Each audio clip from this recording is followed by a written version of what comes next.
Andhra cinema industry Vizag తరలి వెళ్లేదాకా ఉస్మానియా విద్యార్థులు ఎట్లయితే చేశారో అట్లాంటిది మొత్తం యావత్ తెలంగాణ విద్యార్థులంతా చేస్తారు. పిలిపిస్తాం, మేమే పిలిపిస్తాం.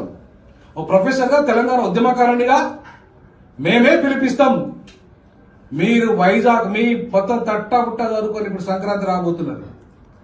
మీరు తట్టాబుట్ట చదువుకొని వెళ్ళి అక్కడే సెటిల్ కావాలి, అంతేగాని ఇంకా దోపిడీ చేయడానికి మీకు అధికారం లేదు. లాజికల్ గా, లీగల్ గా ఆల్రెడీ అక్కడ మిమ్మల్ని ముఖ్యమంత్రి గారు ఇన్వైట్ చేశారు, ఉప ముఖ్యమంత్రి గారు ఇన్వైట్ చేశారు. అక్కడ మీరు ఎందుకు పోతున్నారు అక్కడికి? ఎందుకు ఇక్కడే మమ్మల్ని దోపిడీ చేస్తున్నారు, మమ్మల్ని అణిచి చేస్తున్నారు, మాకు అవకాశాలు అప్పుడు చేస్తున్నారు.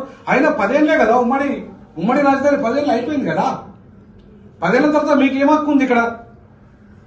10 ఏళ్ల తర్వాత మీకున్న హక్కు ఏందంటున్నా నేను.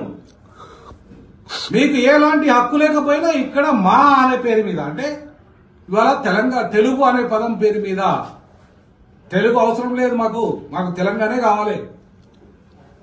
అర్థమైందా? 15% మీకు వాటా ఇస్తాం. ఆంధ్ర ఒకటే కాదు, మొత్తం దక్షిణాదికి 15% వాటా ఇస్తాం. 85% వాటాలో సినిమా రంగంలో మాకే రావాలి. అది సినిమా హీరోల నిర్మాతల, లేకపోతే ఇంకా ఏది చిన్న కార్మికుల నుండి మొదలుకుంటే 24 క్రాఫ్ట్స్ 85% వాటా మాకే ఉండాలి. మీ స్టూడియోలంతా అక్కడ పెట్టుకోపోండి వైజాగ్ లా. మాకు మా ప్రభుత్వానికి స్వాధీనం చేయండి, లేదా మాకు లీజుకి ఇవ్వండి.